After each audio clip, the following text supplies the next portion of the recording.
ที่นั่นแหละ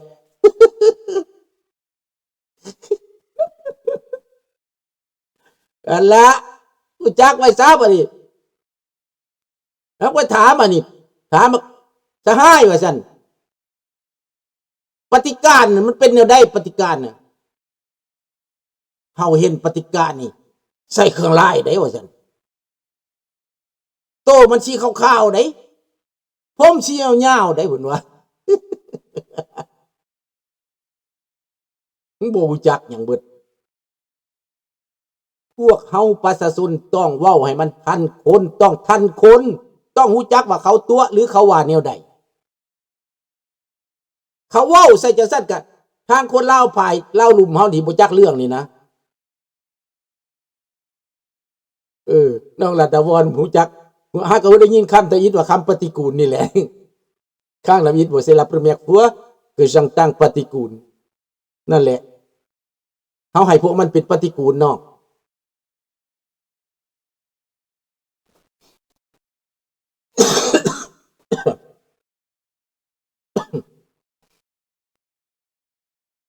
โทษเด้อก็แห้งเว้าหลายก็แห้งเนาะ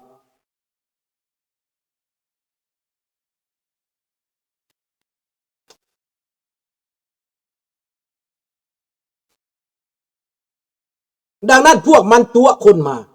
ตัวคนโง่ตัวคนบางคนบ่ได้โง่เด้อพี่น้องขอโทษเด้อบ่ได้โง่แต่เจ้าบ่สนใจให้ความสำคัญว่าแม่นหยังเขาเว้าเจ้าก็เชื่อว่าแม่นโลดตาก็บ่ไปมื่นเบิงหูก็บ่ได้ไปฟังเบิงใจก็บ่ได้ไปถามเขาปากก็บ่ได้ไปสัมพันธ์ว่าแม่นหยังสู่ปฏิการนี่นะเขาเว้าแล้วก็เว้าไปนำมีแต่แนวบ่ดีอันใดก็ปฏิการบ่ดีพี่น้องตัวเองก็ว่าปฏิการมันบ่ดีเอาไปฆ่าพี่น้องข้าพเจ้าสิเว้าให้ฟังบ้านเวิร์นบ้านพ่อตู้ข้าพบ้านพ่อปู่ข้าพเจ้าบ้านปู่ข้าพเจ้าสองไอ้น้องครอบครัวน่ะมีสองไอ้น้อง1977ผู้อ้ายนั่นพร้อมพวกปฏิวัติเพราะเขาให้เพิ่นเป็นตาแสงให้เพิ่นเป็นนายบ้านหรือเป็นอย่างเป็นกองหลอนถือปืนน้องชายเพิ่นเป็นนักเรียนเป็นพวกลีเซ่หรือเป็นพวกวัยรุ่นว่าซั่นไปแต่ละมือมาตัดผมตัดขาทรงอบรมแนวคิดคมคูใส่แรงงานนักหาเรื่องกล่าวหาว่าเขาเป็นปฏิการแนวคิดปฏิการว่าซั่นฟังได้ข้อกล่าวหาเบื้องต้นพวกนี้พวกยิ่งหนุ่มสาวหนุ่มนี่มีแนวคิดเจดีบีแตกแนวคิดปฏิการว่าซั่นไหนคำกล่าวหาได้นั่น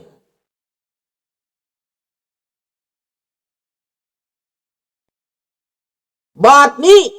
น้องชายเลยทนบ่ไหวส่วนกันกับหมู่ไปสู้หนีเฮานะบ่จักว่าสิหนีไปไส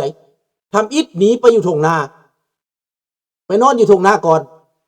อย่าไปจนฮอดแคมป์ของข้ามไปอยู่เมืองไทยไปอยู่เมืองไทยบ่ขึ้นฮอดแม่บัดนี้กลับขึ้นมา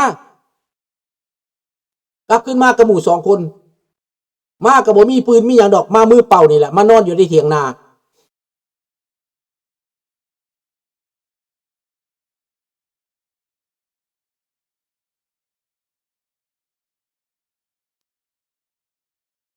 มาอยู่ในเถียงนาเนาะพี่น้องบ่ได้เฮ็ดหยัง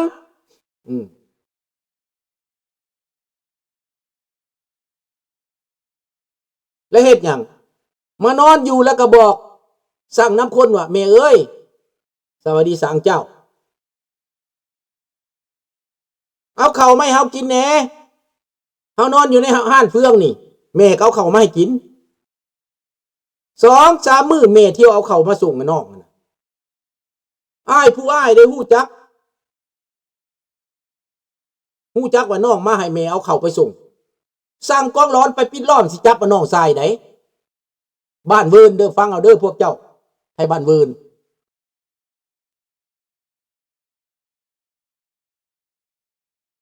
ไปก็ไปล้อมจับแล้ว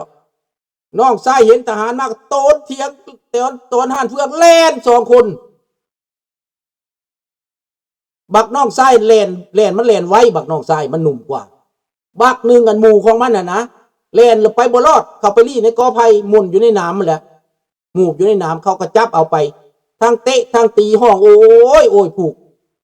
ทั้งตีทั้งซ่อนแถวบ้านเดียวกันเด้ตีฮะน่ะทั้งเตะทั้งตีคือว่าตีคือควายนี่น่ะจนห้องโอ้ยโอ้ยพรหู้แล้วว่าสัตว์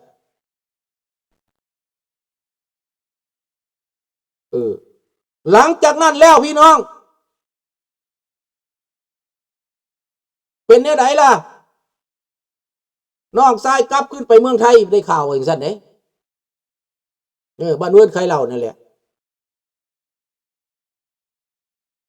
กลับขึ้นมากับพวกป่ะนี่ฟาดโลดนั่งกินข้าวอยู่พวกกองร้อนกับอ้ายสัตว์ถึงเฮือนตาตายฆ่าผ้าเขาผู้ก้าวหน้าตายฆ่าผ้าเขาพี่น้องอ้ายได้หันนะ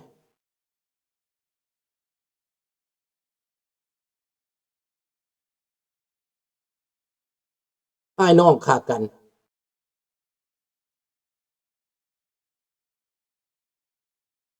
บัดนี้พอบ้านใส่สูงว้าวอีกพวกเจ้าจะบ่ฮู้ความชั่วของมันนะ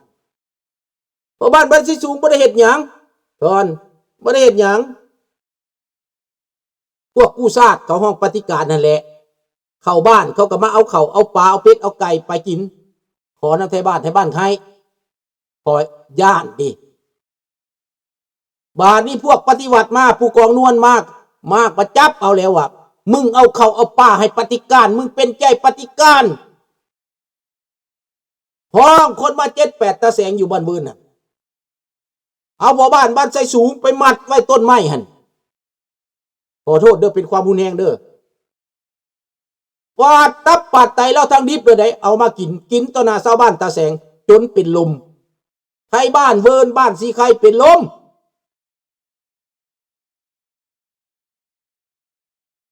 เห็นบ่ล่ะ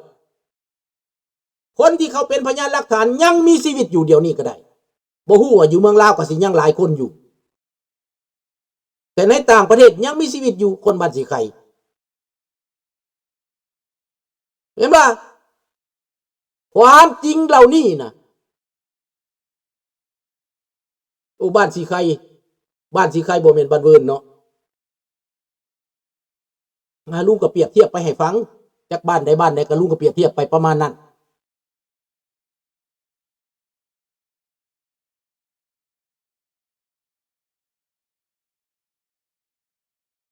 เขาก็ร้องตามเพลงก็สิเป็นนั่นแหละคนบ่มีเงินมันก็ติดหนี้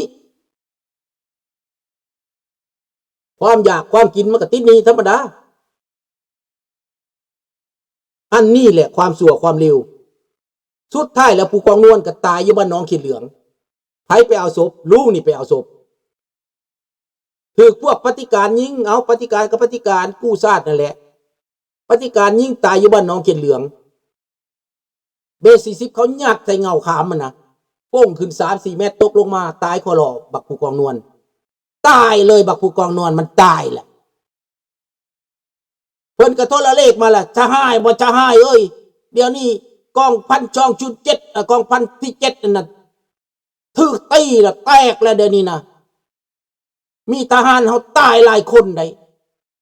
จะให้ต้องเอารถอัมบูลังไปเอาได้เขาไปกลางเวรโลดพี่น้องแจ้งมาแล้วพวกเขาก็ไปก็เห็นผู้กองนวลนอนปังงางอยู่พี่น้องข้าพเจ้าก็เอาบางก้ามากระโจมขึ้นแล้วเอามาเห็ดโคตรงอละง่องอยู่มือโคตรละง่องอยู่ดำปึ๊กเสื้อผ้าขาดเบิดเสื้อผ้าขาดเบิดหำไข่ตัวนวลมักเผาผู้กองนวลน่ะแต่ว่าบ่มีบาดแผลพี่น้องบ่มีบาดแผลมันมีเครื่องดีหอบแอวเลยของดีมันของขังของคนม่นขังมันแหละ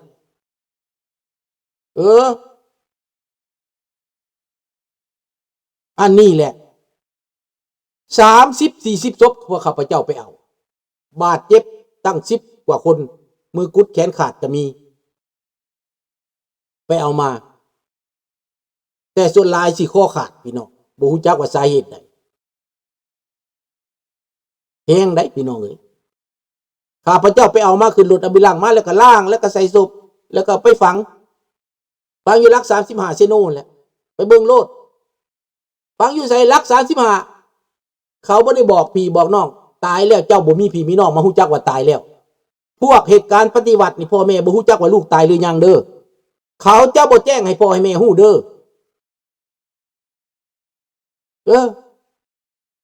พวกที่เสียสละเพื่อชาตินี่นะเพิ่นว่าเสียสละเพื่อชาติได้ไหน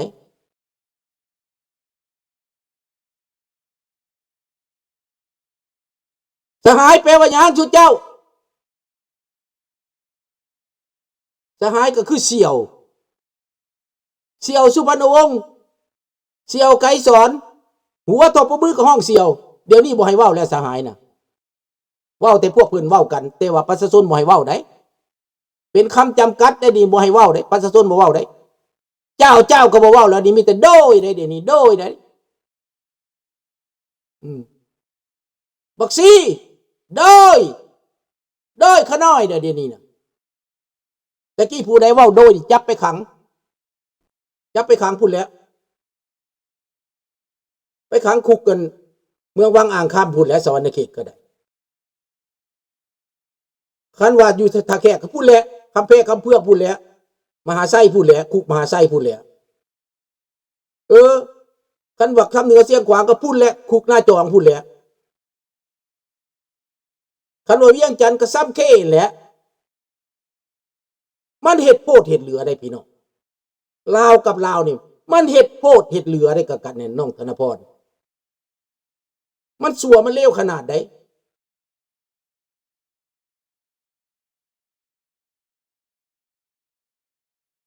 มันเข้าใน DNA แล้วอาจจะแมนมันเข้าในเลือดแล้วความงูจ้าล่าหลังนี่นะโหดร้ายจริงๆ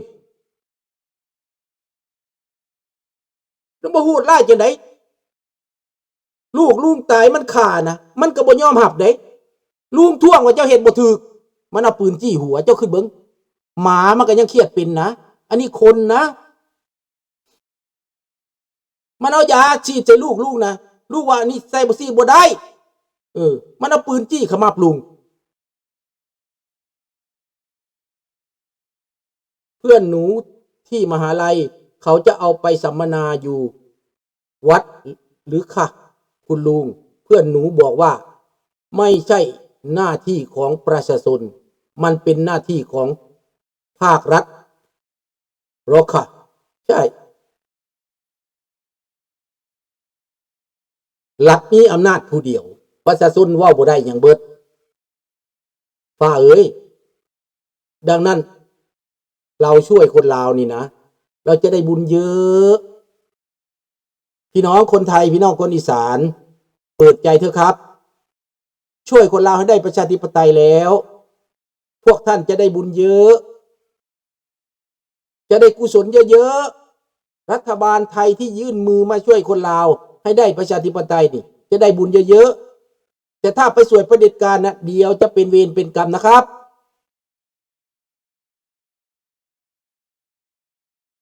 จำมาไว้ดังนั้นพวกพม่าพวกกะเหรี่ยงพวกรัฐฉานพวกเจ้ายอดศึกต้องการเสรีภาพและประชาธิปไตยทั้งนั้นถ้าเมื่อใดเป็นรัฐพิเศษลุงสิไปยามเบื้องเถื่อลุงสิไปขออยู่น้ำเขาซ้ำนะสิไปขอเป็นพลเมืองรัฐฉานสิไปขอพลเมืองที่เขาปากภาษาลาวได้ปรากฏว่าหัวหน้ารัฐกอทุเลก็เว้าภาษาลาวได้วันนี้หัวหน้ารัฐฉานก็เว้าภาษาลาวได้มันภาษาลาวได้เขาเว้าบ่เป็นภาษาไทยไหน